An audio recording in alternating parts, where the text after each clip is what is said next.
जो टॉपिक है वो मेंटल हेल्थ पे है और इतनी सारी बहनें हैं तो मैंने कहा कि हम अपनी ज़बान का एडवांटेज देते हैं। Although this is very difficult to कि आप इसको उर्दू में सारी चीज़ें बता पाएँ, लेकिन मैं कोशिश करूँगी कि मैं इसको आपको उर्दू में बताऊँ। और हमने लास्ट मंथ आपको पता है जब हर महीना जो होता है, जो 12 महीने हैं उसमें कोई ना कोई बीमारी का महीना होता है, आपको पता है। और हमने जब ये ऑर्गेनाइजेशन बनाई तो हमने ये सोचा था कि हम हेल्थ अवेयरनेस क्रिएट करेंगे अमंग द हमारी जो ख़वातीन हैं उनके दरमियान।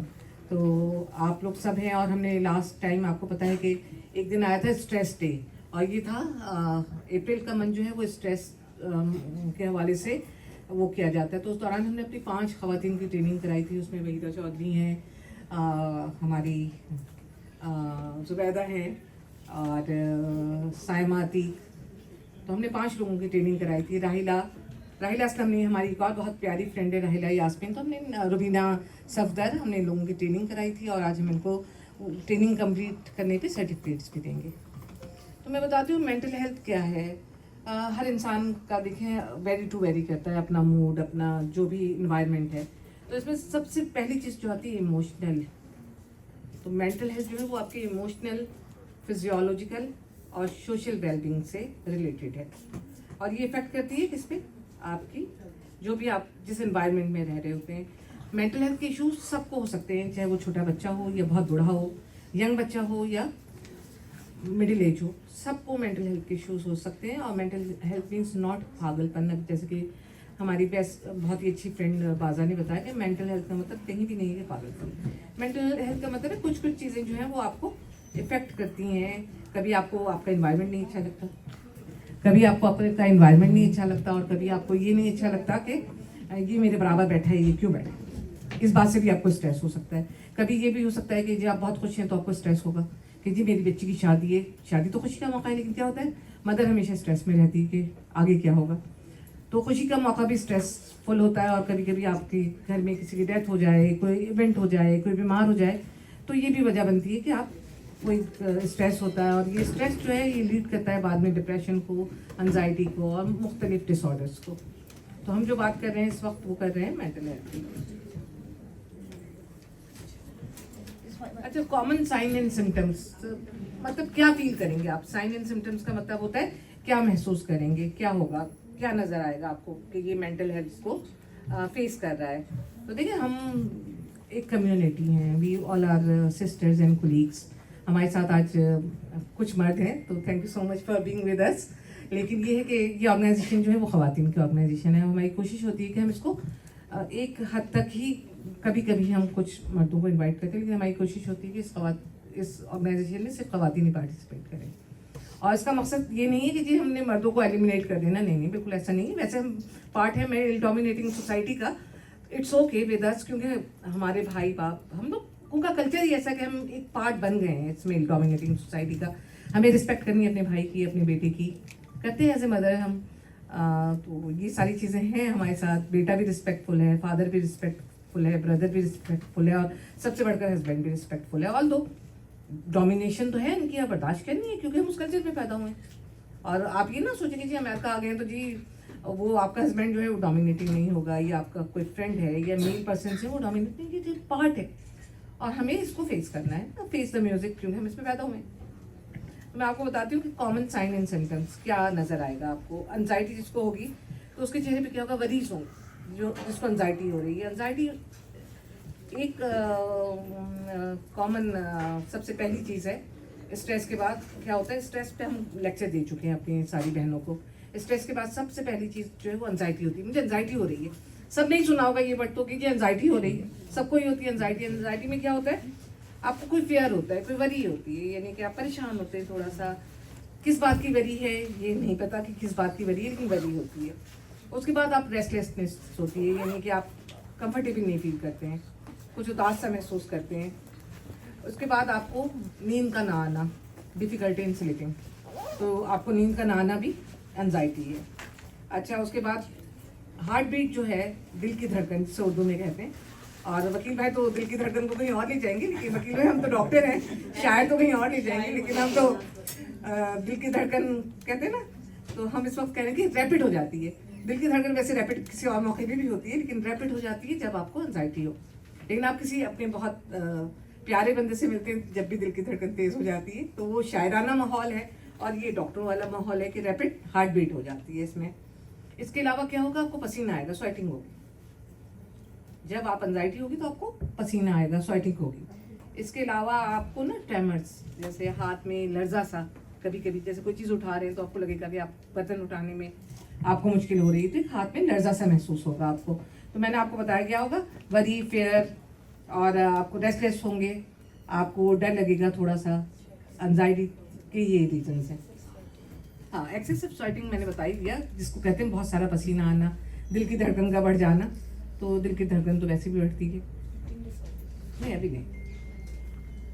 उसके बाद जो है वो हम जाते हैं दूसरी चीज़ है डिप्रेशन। ये एक और बीमारी है, और दो इसको लोग बीमारी नहीं समझते, लेकिन कहाँ से शुरू हुई बात, सिंपल स्ट्रेस से बात शुरू होती है, एंजाइटी पे पहुँचती है। ये क्लासिफिकेशन है, स्ट्रेस से बात शुरू हुई, एंजाइटी पे पहुँची, अब एंजाइटी के बाद आ जाता है डिप्रेशन। डिप्रेशन में भी सब कहते हैं मुझे बहुत डिप्रेशन हो रहा है, लेकिन किसी को ये मतलब व्हाट इज डिप्रेशन। सब कहते हैं ना मुझे आज बहुत डिप्रेशन हो रहा है, रूटीन का वर्ड है, हमारी एक कॉमन लैंग्वेज है ये। तो डिप्रेशन में क्या होता है, आपको आप इमोशनली हर्ट फील करते हैं अपने आप को, सैडनेस होती है, उदासी। उदासी का भी कोई सबब होना चाहिए, कोई बिछड़ जाए तो उदासी होती है शायराना माहौल में, लेकिन हमारे माहौल में जो है अगर सैडनेस हो, एम्प्टीनेस हो, खालीपन फील होना, ये खालीपन भी फील होता है शायरी में, लेकिन आप जब डिप्रेस होते हैं जब भी खालीपन फील होता है। अच्छा, फिर आपका क्या होता है, आप अपना इंटरेस्ट लूज कर देते हैं एक्टिविटीज़ में। जैसे आप रूटीन में अगर वॉक कर रहे हैं तो आप वॉक करना छोड़ देते हैं, अगर आप दोस्तों से मिल रहे हैं तो आप अवॉइड करते हैं दोस्तों में जाना। तो आप क्या करते हैं, आप जो मेन चीज़ है, आप अपना इंटरेस्ट जो अपनी एक्टिविटीज़ में है कि जिस फंक्शन पे जाना है आप कहेंगे क्या करना है जाके, तो आप वो अपना इंटरेस्ट लूज कर देते हैं, कि डिप्रेशन की रीज़न ये भी है। इसके बाद आप फटीग फील करते हैं, यानी थका हुआ महसूस करते हैं बहुत ज़्यादा, और आपको लगता है मेरे अंदर तो कोई जान ही नहीं है, एनर्जी नहीं है, लॉस ऑफ एनर्जी, ठीक है ना। इसके अलावा फिर आप जो कंसंट्रेट करते हैं, तो आप क्या करते हैं, डिफ़िकल्टी होती है कि मैं कंसंट्रेट नहीं कर पाते हैं आप, कि मैं क्या सोचूं, क्या बोलूं, क्या कहूं, तो आप कंसंट्रेट नहीं कर पाते हैं, मतलब तवज्जो नहीं दे पाते हैं, उर्दू में कहेंगे हम इसको, तवज्जो नहीं दे पाते हैं। तो आप क्या करेंगे इसमें, डिप्रेशन में आपका क्या होगा, सैडनेस होगी, एम्प्टीनेस फीलिंग होगी, यानी खालीपन होगा, उदासी होगी। कितने खूबसूरत जुमले हैं वकील भाई, देखें, खालीपन, उदासी। फिर आपका जो है वो आपकी जो एपिटाइट है, यानी कि आपकी भूख खत्म हो जाएगी, तो भूख का ना लगना, आपको पता है ना, तारे गिनना, तो वो भूख का ना लगना भी, तारे गिनना भी, रात की नींद हराम हो सकती है। बिल्कुल, नींद का ना आना, या फिर बिस्तर पे पड़े रहना, अपने आप को बिल्कुल ये सोचना कि जी मेरा तो अब इस दुनिया से दिल उठ गया, तो इसे कहते हैं डिप्रेशन। इसके अलावा एक चीज़ और होती है, बाइपोलर डिसऑर्डर। बाइपोलर डिसऑर्डर क्या होता है, इसमें मूड स्विंग्स होते हैं। मूड स्विंग्स में आपको पता है ना कि कभी तो आप बहुत अच्छे होंगे किसी के साथ, जो बाइपोलर्स होते हैं कभी बहुत अच्छे होंगे, और कभी आपसे इतना रूड हो जाएंगे कि आपको पता ही नहीं लगेगा कि इतना रूड मुझसे क्यों था। तो ये वो एक बीमारी को फेस कर रहा है, तो आपको उसको डाइजेस्ट करना होगा बाइपोलरिज्म को। बाइपोलर ये होते हैं कि जी कभी तो बहुत गुस्सा करेंगे, कभी आपके साथ बहुत स्वीट होंगे, कभी वो अपने आप से भी बैटल कर रहे होते हैं, असल में उनके अंदर एक बैटल चल रही होती है। तो हम इसे हमारी लैंग्वेज में मूड स्विंग्स कहते हैं, कि उनका मूड चेंज होता रहता है।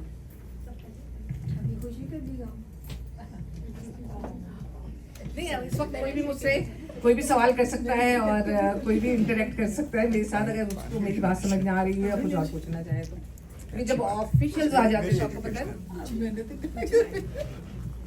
अच्छा, मैं जिनका बाइपोलर का जिक्र कर रही थी, उसमें क्या हो जाता है, इंक्रीज एनर्जी भी हो जाती है, कि उनके अंदर वो क्या करते हैं, बहुत ज़्यादा अपने आप को दिखाते हैं कि जी बहुत एक्साइटेड है, बहुत ज़्यादा टॉकेटिव है, बहुत ज़्यादा बोलेंगे, बहुत ज़्यादा बातें करेंगे।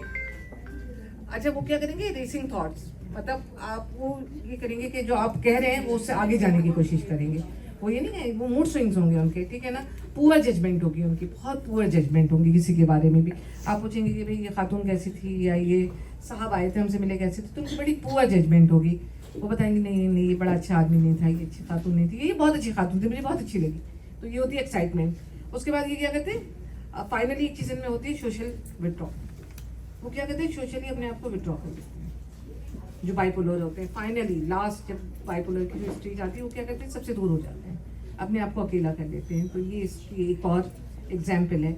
मैं चाह रही हूँ कि सबको अच्छी तरह पता चले कि मेंटल हेल्थ असल में क्या है और हम किस चीज़ पे फोकस कर रहे हैं।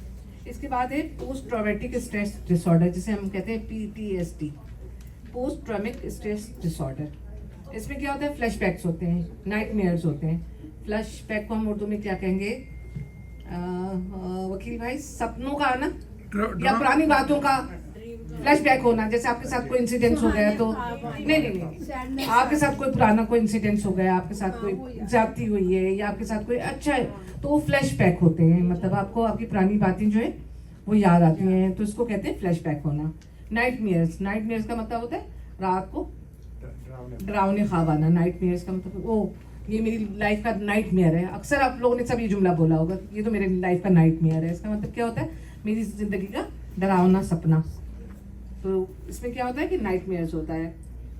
उसके बाद जो है होता है इसमें ये जो होते हैं हाइपर विजिलेंस होते हैं, बहुत ज़्यादा विजिलेंट हो जाते हैं।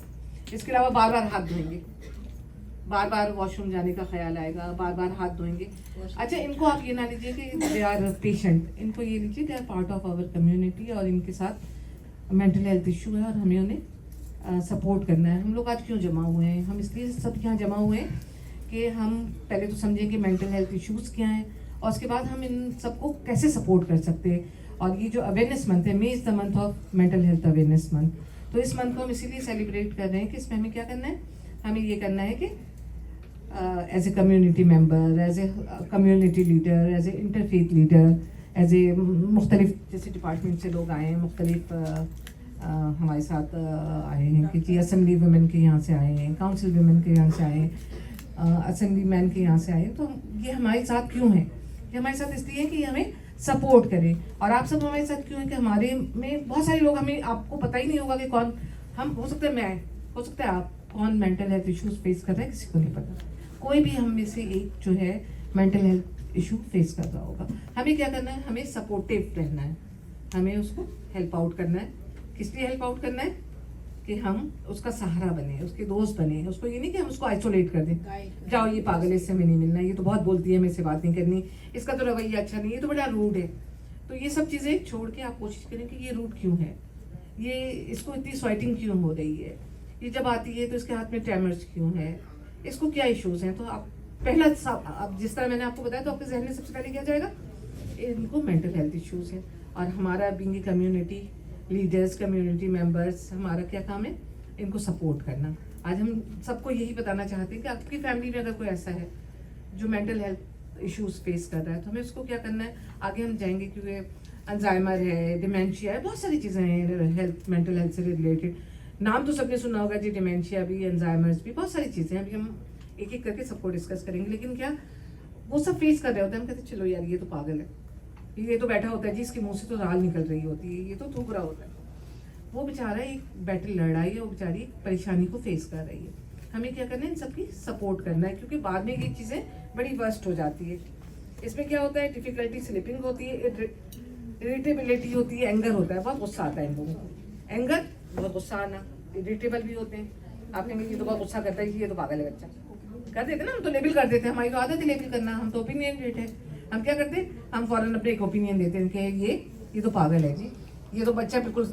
हमें क्या करना चाहिए, उस वक्त एक सपोर्टिव अपना रवैया रखना चाहिए, अच्छा एक बिहेवियर उसके साथ रखना चाहिए, ताकि हम।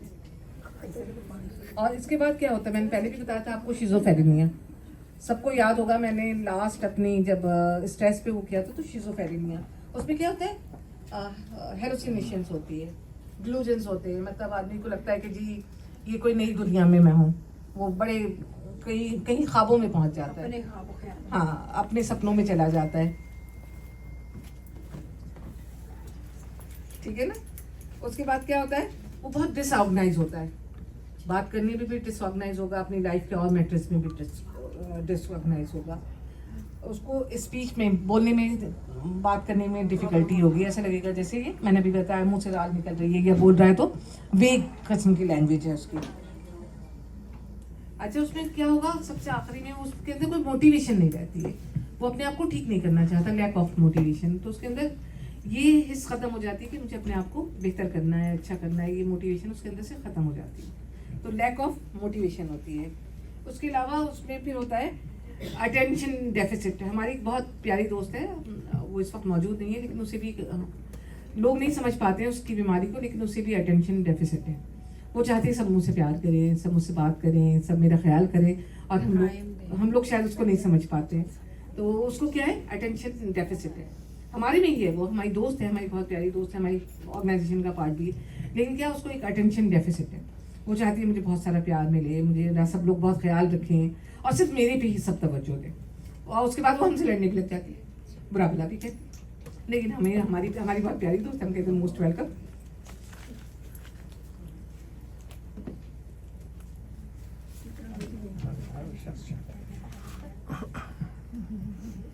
अच्छा, उसके बाद एक चीज़ है ADHD। ये भी एक डिसऑर्डर है, ये भी एक सिंड्रोम है। इसमें क्या होती है, इसमें होती है डिफिकल्टी पेइंग अटेंशन, यानी मुश्किल होती है कि किसी तरफ आपको ना अटेंशन पे करने में प्रॉब्लम होती है। मुझे बहुत मुश्किल लग रहा है उर्दू में ट्रांसलेट करना, okay, so please don't teach me. Minhal Ali is my daughter, doctor Minhal Ali is my daughter. तो आप ये मुझे बता भी रही हैं कि मम्मा आपने, तो मुझे बहुत मुश्किल, ऑल्दो ये सारा इंग्लिश में लिखा हुआ है, तो मैं कोशिश करेंगी मैं इसको उर्दू में बोलूँगी। उर्दू में मैं लिख के नहीं लाई हूँ, लेकिन I will try my level best कि मैं इसको उर्दू में अच्छी तरह आप लोगों को बता सकूँ।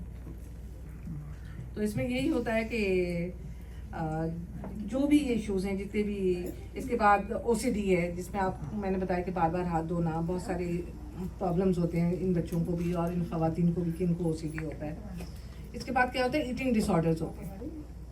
ईटिंग डिसऑर्डर में क्या होता है, या तो कभी वो बहुत सारा खाना खाएंगे या बिल्कुल नहीं खाएंगे, या तो बहुत सारा खाना खाएंगे। आप देखेंगे कोई बहुत सारा खाना खा रहा है तो आप एक दफ़ा सोचेंगे कहीं ये किसी क्राइसिस से तो नहीं गुजर रहा है, इसके अंदर जो दिमाग में केमिकल्स हैं उसकी कोई रिलीज में कोई इश्यूज तो नहीं है। इसके अलावा वो क्या करेगा, वो अपनी बॉडी डिस्ट्रॉय कर देगा, अपनी बॉडी इमेज को, या तो बहुत मोटा हो जाएगा या बहुत पतला हो जाएगा। ईटिंग डिसऑर्डर, या तो कुछ नहीं खा रहा है या बहुत खा रहा है, तो क्या होता है, या तो बहुत मोटा हो गया है या बहुत पतला हो गया। इसके अलावा इनकी जो है, मैंने आपको बता ही दिया था कि सिक्रीशंस जो है, तो ये भी एक पार्ट है। अब हम आते हैं, हमारा जो मेन टॉपिक है, हमारा मेन टॉपिक है सब्सटेंस अब्यूज़। इसमें क्या होता है कि जब आपको वो तवज्जो नहीं मिलती, तो हमारे बच्चे या कुछ यंग बच्चे या किसी भी एज में, देखिए ड्रग से अब्यूज़ कोई भी हो सकता है कभी भी। अब आपको डॉक्टर ने एक मेडिसिन दे दी, जिस लाइक हम बात करते हैं ज़ैनिक्स, तो आप क्या हो जाते हैं, उस पर डिपेंडेंसी हो जाती है। आपकी जो कंट्रोल्ड मेडिसिन होती है उन पर आपकी क्या हो जाती है, डिपेंडेंसी हो जाती है। जब आपको नहीं मिलती तो आप दूसरे रास्ते ढूंढते हैं। लोग अल्कोहलिक हो जाते हैं, लोग जो है वो आपको पता है वीट लेते हैं, जिसे चरस कहते हैं, चरस के आदी हो जाते हैं, आइस के, कोकेन के आदी हो जाते हैं। और ज़्यादातर कौन होते हैं, हमारे स्कूल गोइंग बच्चे होते हैं।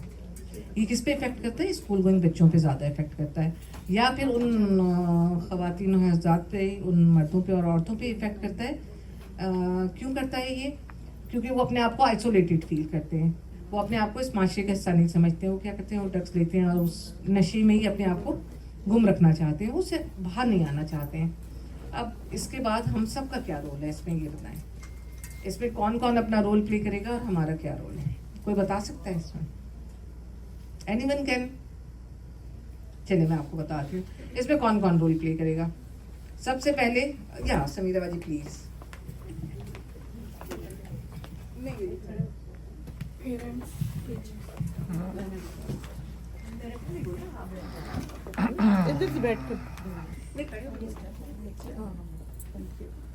अस्सलाम वालेकुम ख़वातीन और हज़रात। ज़्यादातर तो मुझे ख़वातीन खूबसूरत प्यारे चेहरे नज़र आ रहे हैं। Most welcome everyone. रायला बाजी को बहुत मुबारक हो इतने अच्छे इवेंट के और इतने अच्छे सब्जेक्ट पर बात करने के लिए। माशाल्लाह यहाँ काफ़ी डॉक्टर्स मौजूद हैं, स्पेशलिस्ट मौजूद हैं। तो हमें एज ए पेरेंट्स अपने बच्चों को ये समझना होगा कि ये उनकी बीमारी है, ये कोई ऐसा मसला नहीं है। हमें ऐसा नहीं सोचना चाहिए कि भाई अगर किसी को पता चल गया तो अब ये ज़िंदगी भर के लिए इस पर ठप्पा लग जाएगा और फिर सब लोग क्या कहेंगे। इस तरह हम अपने बच्चों का बहुत नुकसान करते हैं और उन्हें अर्ली एज में हेल्प ना देकर वो बीमारी जो है परवान चढ़ती रहती है, वो ग्रो होती रहती है और ये बहुत फिर एक ऐसा टाइम आ जाता है कि जब उन्हें अल्लाह ना करे पागल खाने भी भेजना पड़ता है। तो सबसे पहले पेरेंट्स को ये एक्सेप्ट करना चाहिए कि ये बीमारी है और इसका इलाज हमें बचपन से ही शुरू कर देना चाहिए। उसके बाद फिर टीचर वो हमें सही मशवरा देती हैं, लेकिन मैं चूँकि एजुकेशन से मुंसलिक हूँ, तो मैं देखती हूँ कि जब हम पेरेंट्स को कुछ बताना चाहते हैं तो वो उसको मानना नहीं चाहते। अक्सर तो मैंने देखा है कि 2-3 फैमिलियों ने बच्चों को स्कूल से ही निकाल लिया। हाँ, उन्होंने स्कूल से ये कह के निकाल लिया कि नहीं, आप लोग जो है सही जजमेंट नहीं कर रहे, उनकी आईपी जो है वो मुकम्मल नहीं हुई है और ये सही नहीं है, ऐसा कुछ इशू नहीं है। क्योंकि हमारे कल्चर में एक ये मसला है कि बच्चे जिद्दी होते हैं तो उन्हें नॉर्मल समझा जाता है, कहा जाता है ओहो बड़े होके सही हो जाएंगे, और यही हम गलती कर रहे होते हैं। यही स्टेप हमारा गलत होता है, हम बच्चों की बीमारी को समझ नहीं पा रहे होते और ना हम डॉक्टरों के पास जाते, किसी पीर फकीर से गंडा तावीज़ और ये सब करते हैं। ज़्यादातर साइड एरिया जो हैं हमारे पाकिस्तान के, उसमें ऐसा ही होता है। लेकिन लिल्ला अपने बच्चों की बीमारी को अगली एज में ही समझ लीजिए, इसमें आपकी भी भलाई है, आपके बच्चों की भी भलाई है, और बड़े होकर जो है वो एक माशरे का एक स्ट्रॉन्ग और एक अच्छे काबिल जो है फर्द बनकर वो निकल कर आएंगे। लेकिन अगर नहीं उनकी तरफ तवज्जो दी गई तो यकीनन वो एक माजूर ज़िंदगी, सारी ज़िंदगी गुजारेंगे और माँ बाप भी उसके लिए बहुत गिल्ट फील करेंगे। तो बस मैं यही कहना चाहूँगी, अब समझें और उसका इलाज करवाएं। Thank you so much.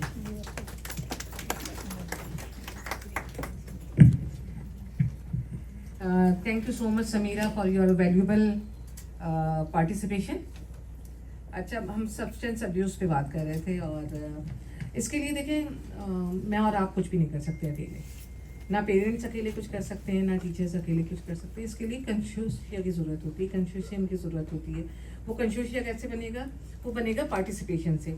एक कंसोर्शियम बनाएंगे, उसमें पार्टिसिपेशन किसकी होगी? सबसे पहले होगी पेरेंट्स, फिर टीचर, एजुकेशन डिपार्टमेंट, फिर पुलिस डिपार्टमेंट, और फिर आपकी जो NGOs काम कर रही हैं, तो सबको मिलके, फिर डॉक्टर्स, हॉस्पिटल्स, सबको मिलाए बगैर हम इसको अकेले एलिमिनेट नहीं कर सकते हैं।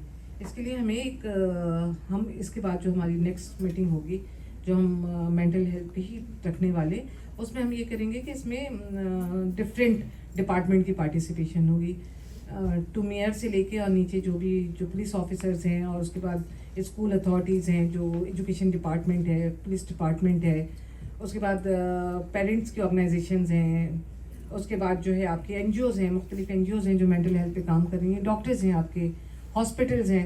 तो हमें सबको मिलके काम करना होगा।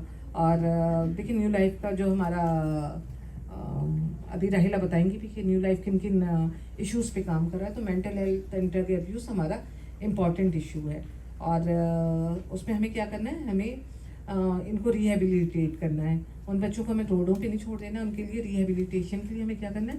हमें ज़रूरत है, चाहे वो बच्चे ही नहीं, इसमें ख़वातीन भी हैं, इसमें मर्द भी हैं, इसमें बूढ़े भी हैं, इसमें हर तरह के लोग हैं। आप ये ना सोचें कि सिर्फ ये आप बच्चे ही जो हैं वो ड्रग्स ले रहे हैं। हर किस्म का नशा जो है वो बड़े भी कर रहे हैं, बुढ़े भी कर रहे हैं।